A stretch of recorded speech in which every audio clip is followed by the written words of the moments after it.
Assalamualaikum warahmatullahi wabarakatuh. Kita jumpa lagi dengan Pak Chu. Pada kali ini Pak Chu ingin bawa satu cerita juga, tetapi keunikan geologi yang juga berada di bumi Sarawak. Memang Sarawak ni banyak khazanah dia. Banyak khazanah yang ada di negeri Sarawak tu sendiri. Jadi pada kali ini Pak Chu nak menceritakan tentang benak. Pernah dengar tak benak? Benak itu merupakan satu fenomena satu gelombang ataupun ombak yang melalui sungai, dan ombak itu adalah agak unik, kita ataupun dalam bahasa Inggeris kita panggil dia sebagai tidal bore. Jadi perkara fenomena ini berlaku di Seri Aman, Sarawak, di mana kejadiannya berlaku di sungai Batang Lupa. Tahu tak Batang Lupa? Kita pernah dengar Batang Lupa. Batang Lupa adalah terkenal dengan sungai yang banyak buaya. Banyak buaya. Jadi buaya yang ada di Batang Lupa itu sebenarnya tak ada. Ada juga dekat Seri Aman, tetapi yang sebelah masih lagi di bahagian hulu. Tapi kita sekarang ni berkisar di kawasan berhampiran dengan muka kuala sungai Batang Lupa. Jadi fenomena tidal bore ataupun benak ini, ataupun air pasang disebabkan oleh perubahan aras turun naik paras laut disebabkan oleh air pasang dan surut. Ini banyak berlaku di seluruh dunia. Jadi kalau kita ikut pada rekodnya, lebih kurang dalam 60 tempat yang ada fenomena tidal bore di seluruh dunia. Tapi yang paling famous sekali adalah di Qintang, China, di mana itu merupakan satu tidal bore yang agak besar, di mana ketinggiannya boleh sampai kepada 6 meter ketinggiannya ombak dia, dan kemudian menetasi di satu kawasan lebih kurang dalam 2 ataupun 3 kilometer kawasan daripada setengah tempat. Maknanya itu merupakan satu fenomena yang besar. Kadang-kadang kita merasakan itu sebagai satu tsunami.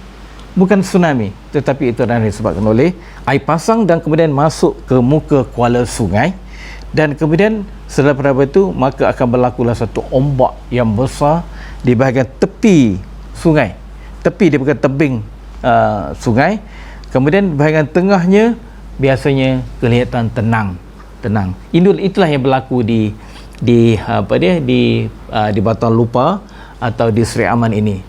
Jadi sebenarnya fenomena ini bukan berlaku sepanjang masa, bukan berlaku sepanjang hari, tetapi dia ada satu masa-masa tertentu di mana akan berlaku fenomena benak ini.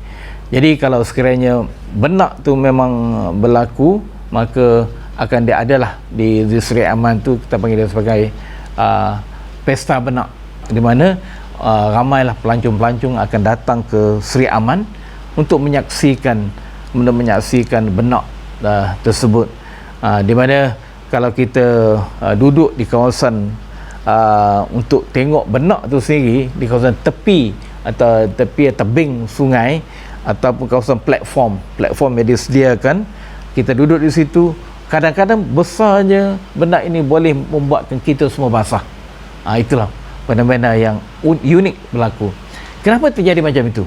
Sebenarnya dari segi aspek geologinya dia adalah bergantung kepada pasang surut itu sendiri. Paras pasang surut mesti lebih kurang dalam 6 meter dia punya range dia ataupun julatnya. Dan kemudian bentuk sungai itu sendiri, bentuk sungai mestilah dalam bentuk orang kata corong.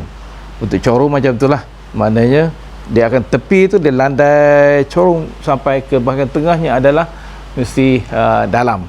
Jadi kawasan tepi itu adalah mesti cetek, dan kemudian apabila air pasang itu datang, maka air masin biasanya sebab density ketumpahan yang tinggi akan ada di bahagian bawah, dan inilah akan menolak air sungai yang ada ini menuju ke kawasan menuju ke daratan, bukan ke lautan, menuju ke daratan, dan kemudian bahagian tepinya akan mulalah terbentuknya ombak-ombak yang betul-betul memberi fenomena yang agak besar juga di bahagian tepi tebing sungai kiri dan juga kanan, tetapi tiada apa yang berlaku di bahagian tengah.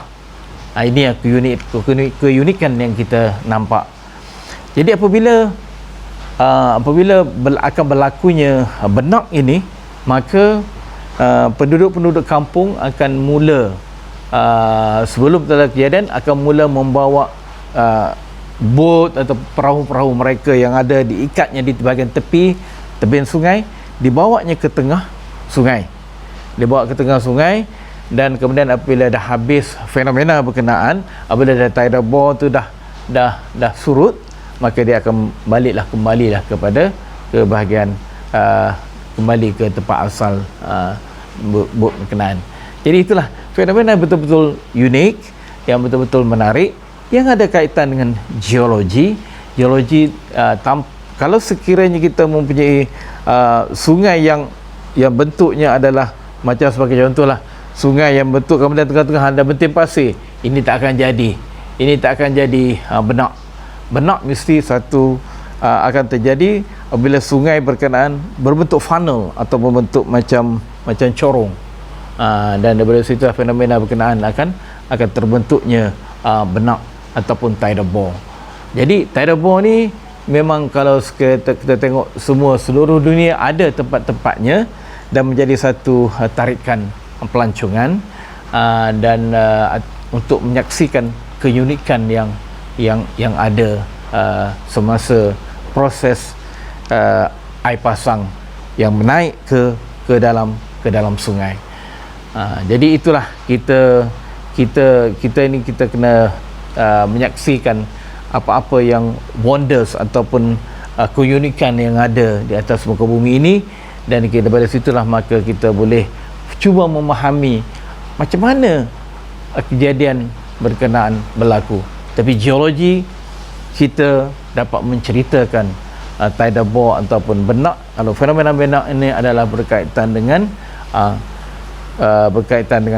morfologi sungai berkenaan. Jadi harap apa yang Pak Cu ceritakan pada kali ini akan lebih kita memahami apa itu benak, dan kalau kita tengok dalam internet sekalipun, kalau kita tengok Sri Aman tidal bore itu merupakan satu tempat atau satu lokasi yang memang terkenal, memang ramai pelancong ke sana semata-mata untuk tengok fenomena benak ataupun tidal bore yang berlaku di sungai Batang Lupa di Sri Aman. Jadi apa salahnya kalau adik-adik ataupun tuan-tuan semua ingin ke Sri Aman, silakan. Tetapi kalau untuk tengok fenomena benak tu, kena tanya dululah jabatan JPS ataupun ada agensi yang berkaitan dengan sungai-sungai di Sarawak, bilakah tempat masa yang terbaik untuk kita tengok benak yang betul-betul mengujakan kita. Jadi itulah daripada Pak Cu. Mudah-mudahan perkongsian ini akan dapat memberi kefahaman kepada kita semua tentang fenomena tidal bore yang berlaku di negara kita. Jangan lupa like, subscribe dan share video ini untuk manfaat kita semua demi memasyarakatkan geologi negara.